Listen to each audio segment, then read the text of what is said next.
Faleminderit shumë, faleminderit të dashur prizrenas.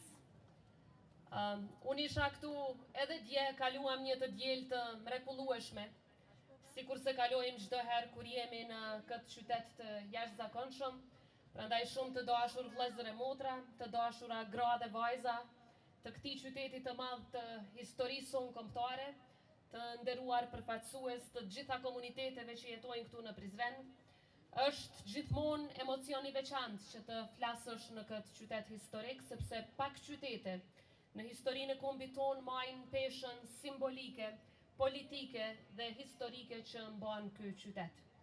Prizreni është vendi ku shqiptarët e kuptuan përfundimisht se asnjë tokë shqiptare nuk mund të shpëtoj e vetme, se asnjë qytet nuk mund të mbijetoj i ndarë nga tjetri, dhe se asnjë komb nuk mund të fitoj kur energjinë e shpenzon duke luftuar me vetveten. Prandaj pikërisht këtu ku lindi lidhja shqiptare e Prizrenit e ku artikulua për herë të parë me qartësi ideja se shqiptarët mund të jenë të ndryshëm në bindje, në pikpamje politike, por duhet të jenë të bashkuar kur bëhet fjalë për interesin kombëtar, pikërisht këtu dua ta përsëris të njëjtin mesazh, se fuqia e vërtet lind kur njerëzit nuk ecin vetëm, por kur bashkohen rreth një kauze shumë më të madhe se sa vetvetja, një kauze të përbashkët. Se bashkimi është aftësia për të ecur përpara, edhe kur kemi mendime të ndryshme. Bashkimi është respekt i ndërsjellë. Por Prizreni dëshmon edhe diçka tjetër. Është shembulli më i bukur i bashkëjetesës dhe i harmonisë në Kosovë.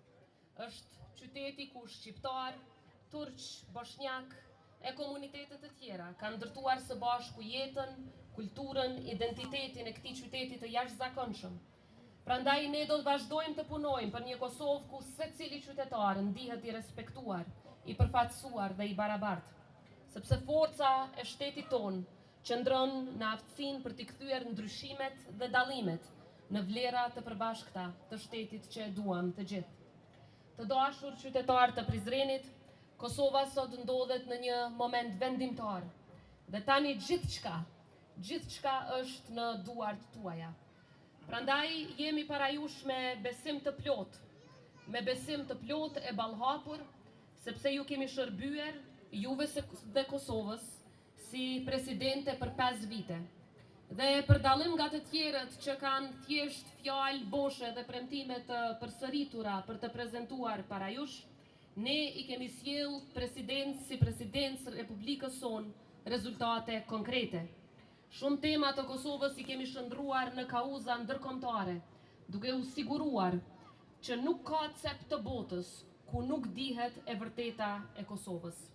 Prandaj Kosova ka nevojë për vazhdimsi të punëve të mira në krye të shtetit. Të dashur qytetar, ne po shkojmë në zgjedhje sepse dikush nuk u pajtua se Kosovës i duhet një presidencë e fortë që ecën në rrugën rrugoviste dhe ruan aleancat tona të shenjta. Por ju e dini shumë mirë që presidenca nuk bën të shndrohet në një OJQ e në një hiq, e as më pak në një institucion që nuk ka as qëndrim e as mendim. Përkundrazi, presidenca është mburoj e shtetit. Të tillë e kemi mbajtur dhe të tillë do ta mbajmë sërish me ndihmën tuaj. Dhe edhe kur ka ide që rrezikojnë shtyllat demokratike, presidenca duhet ta mbrojë Kosovën me çdo kusht.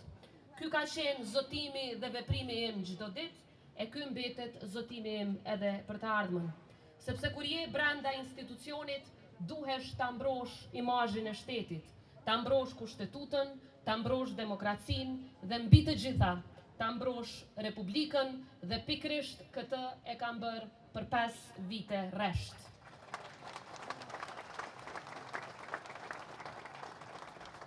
Të dashur Prizrenas, ju e keni parë sepse e keni përcjellur këtë punë për vite me radhë, e keni parë që politika e jashtme është raport besimi.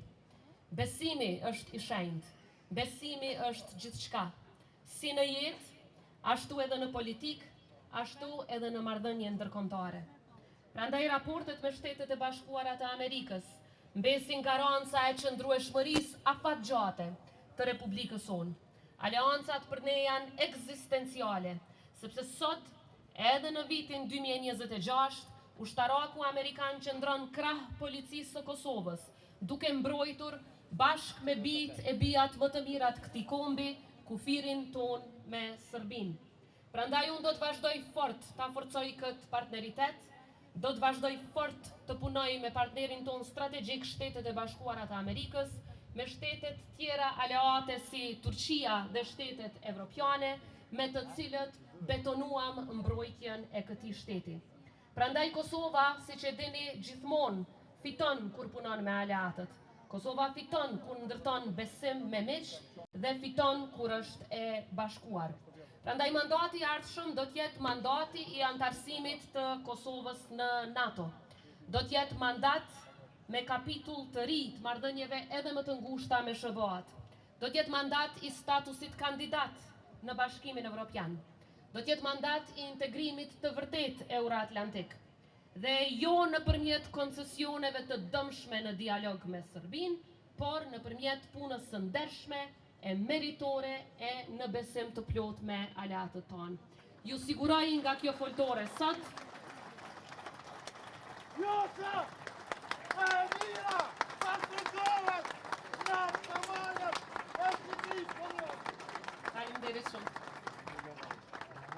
pra ju siguroj nga kjo foltore sot se ky mandat do të jetë kapitull për forcimin e Kosovës në botë.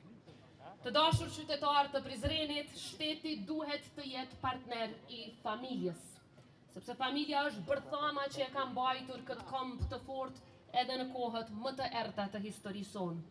Duhet të jetë partner që mbështet nënat, mbështet fëmijët, e jo i keqpërdor fëmijët për të promovuar ideologji të dhunshme dhe të rrezikshme.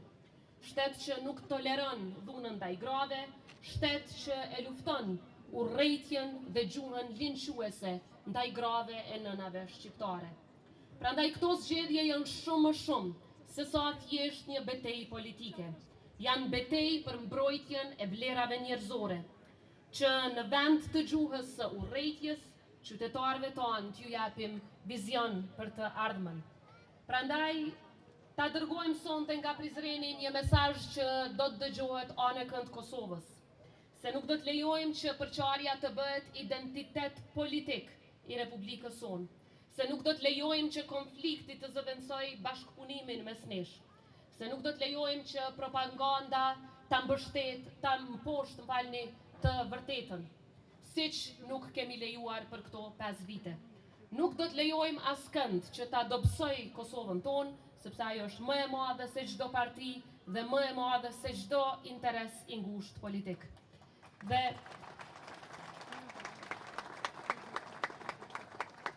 Dhe kur shqiptarët bëhen bashkë rreth një ideje të madhe, historia ka treguar pikërisht këtu në Prizren se nuk ka pengesë që mund t'i ndalë.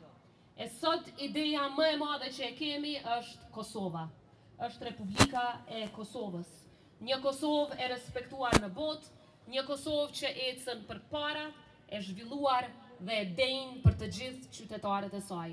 Zoti e bekoft Prizrenin, Zoti e bekoft Republikën e Kosovës. Ju falenderit gjithëve.